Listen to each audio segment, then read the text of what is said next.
ODM party is now busy rearranging itself towards the 2027 general election. It is now after the death of Right Honorable Raila Amolo Odinga 2 weeks ago. And now there is political differences that is chipping in from ODM, that this group are saying this while the other groups are saying this one. And in particular today, there is something Raila's sister Ruth Odinga said that is now likely to change the perception in ODM. Remember, ODM party is in government courtesy of broad-based government approach between President William Ruto and Right Honorable the late Raila Amolo Odinga. And yesterday, while speaking, Raila's sister Ruth Odinga said something, and I want you to read to you what she said.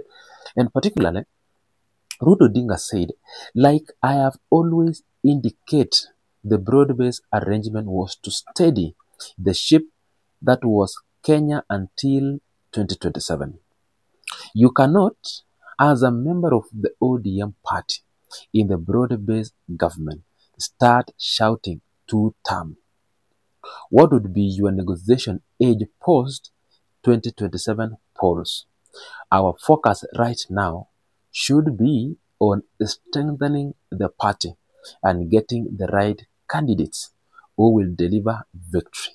Shouting two-term right now will not add value to the party. That is Ruth Odinga saying so.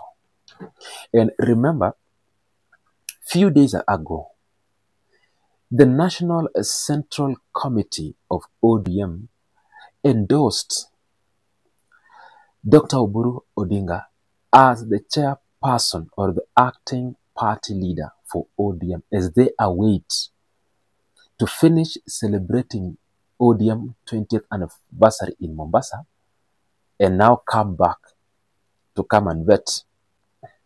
And now come back and vet who will be their party leader. You know, and in those remarks that were made by the Secretary General Edwin Sifuna said that the ODM fraternity will be in government until 2027 in honor of what their party leader, the late Right Honorable Raila Amolo Odinga, CH, aired with the Kenya Kwanza government. But now, Ruth Odinga also has had something saying that you don't go imba two-term. What will be your negotiation come 2027 if you're already beating drums for government or drumming support for government? Let's hold our weapons, hold our forces, and discuss internally, and we have the right candidates whom the Kenya Kwanza government will give us a chance to negotiate on the table.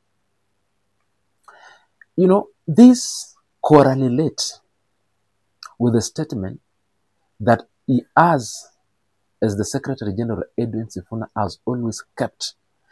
If you remember, Edwin Sifuna speaking during the burial of the late Right Honorable Raila Amolo Odinga said that it was Baba's wish that come 2027, the ODM party fields a candidate of a presidency when that time comes. Here is his speech. Excellency Baba, I as Sifuna will do everything in my power to keep this party united and together. Even in the face of open provocation, Baba, you know what I am talking about. You know why I'm saying that. So, mimi nataka niseme ya kwamba vile Reverend Wesonga ametuambia hapa. Baba alikuwa anasikiza wananchi. Baba alikuwa anasikiza wananchi. Na mimi nataka kuencourage wanachama wa ODM. Sisi viongozi sasa tunyamaze kidogo, tusikie nyinyi mnasema nini. Nyinyi mtuambie mnataka tufanye nini na chama cha Baba Raila Amolo Odinga. Namaliza nikisema Baba Raila Amolo Odinga alizungumza wazi mbele ya nchi nzima tarehe 22 mwezi uliopita mbele ya hawa wabunge katika hoteli ya Agile pale Nairobi. Baba aliongea kwa kinywa chake mwenyewe, na waomba viongozi msiingize maneno kwa mdomo ya mtu ambaye amelala.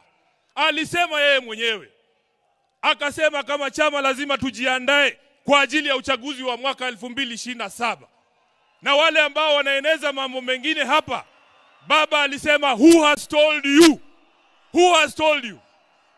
Who has And in that particular time also, Dr. Oburu Odinga, now the acting chairperson or the acting party leader for ODM, say that they are in broad-based government, not because as senators, not because as individuals, but because the ODM party, led by the late Right Honorable Raila Amolo Odinga, were in agreement.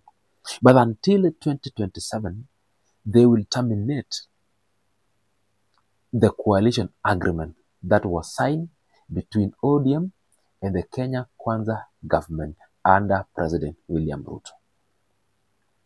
If indeed this is what we go by or we judge by, 2027, William Ruto has to find a way of convincing the ODM party, because ODM party will be out. And if not out, ODM party 2027 will be a split. Some of the parts will be with William Ruto, and the other part will be with ODM. Remember that there are people like Hassan Joho, there are people like Opiyo Wandayi, there are people like the CS for Treasury, who happens that they are drumming support literally to defend the cake they are eating from government. So the only option is useme 2-term ndio kazi bado ibaki. We have the likes of Edwin Sifuna, the likes of Babu Owino, who tend not to support the broad-based government approach. That is only that they are in because they respect what Baba did. And in that respect, they will just vumilia. Come 2027 now, William Ruto, potelea mbali, and then ODM will rearrange itself. But it is just a matter of time. We will see if the ODM itself will be arranged, because there are a lot of political wrangles that is coming up right now. You see people like Gladys Wanga are fronting themselves that they should be given the opposition to be the deputy president come 2027 if William Ruto wants to collaborate with ODM.